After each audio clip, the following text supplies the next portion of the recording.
La perte d'un proche est un événement difficile et douloureux suite auquel il convient de gérer de nombreuses démarches dans des délais souvent courts. Constat du décès, déclaration en mairie, organisation des funérailles avec les pompes funèbres, information des différents organismes, tout cela figure parmi les nombreuses formalités auxquelles vous serez confrontés.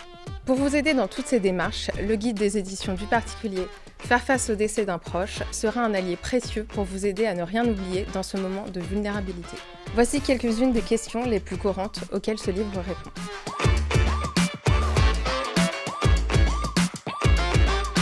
Que le décès ait lieu à domicile, en EHPAD, à l'hôpital, la première démarche consiste à faire constater le décès par un médecin qui établit un certificat médical de décès. Si le médecin est indisponible, sachez qu'un infirmier peut réaliser ce certificat pour le décès d'une personne majeure. Mais attention, pour le moment, cela n'est possible que dans certains départements. Une fois le décès constaté, vous devez le déclarer à la mairie du lieu où il s'est produit dans un délai maximum de 24 heures suivant la disparition, hors week-end et jours fériés. La mairie établira alors un acte de décès. Notez que si le décès a eu lieu à l'hôpital ou en maison de retraite, c'est l'établissement qui se charge de cette déclaration.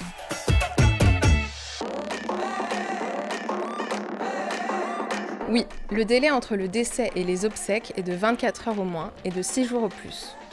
Si le décès est intervenu à l'étranger, dans un territoire d'outre-mer ou en Nouvelle-Calédonie, et que le corps doit être rapatrié, le délai de 6 jours est calculé à partir de la date d'entrée du corps en France.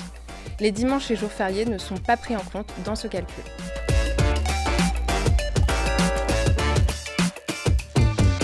Oui, si vous êtes salarié, le Code du travail prévoit un congé spécifique dont la durée varie en fonction de votre lien de parenté avec le défunt.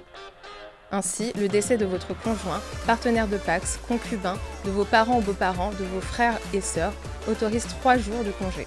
Le décès d'un enfant de moins de 25 ans ouvre aussi droit à un congé de deuil de 8 jours qui se cumule avec le congé de 14 jours, soit 22 jours au total. Ces jours de congé pour décès sont rémunérés comme si vous aviez travaillé. Retenez aussi que votre convention collective peut prévoir un nombre de congés supérieur à celui accordé par la loi.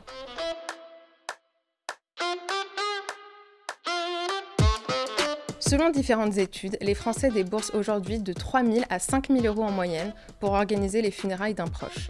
Mais attention, les prix sont très variables selon les villes et les régions. Entre la concession, le cercueil, les porteurs, une cérémonie avec inhumation est par exemple plus chère qu'une crémation.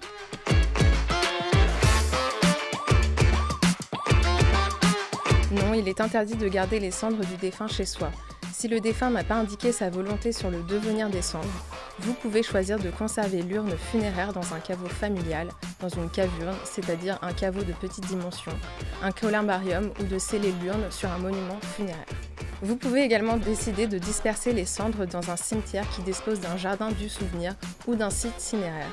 La dispersion des cendres est possible en pleine nature mais interdite sous la voie publique. Notez que l'urne peut être conservée au crématorium ou dans un lieu de culte pendant 1 an.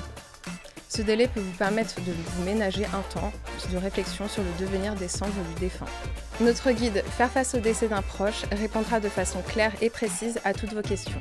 Grâce à des repères qui vous permettront de procéder aux formalités dans les délais requis, vous saurez exactement comment vous orienter lors du décès d'un proche.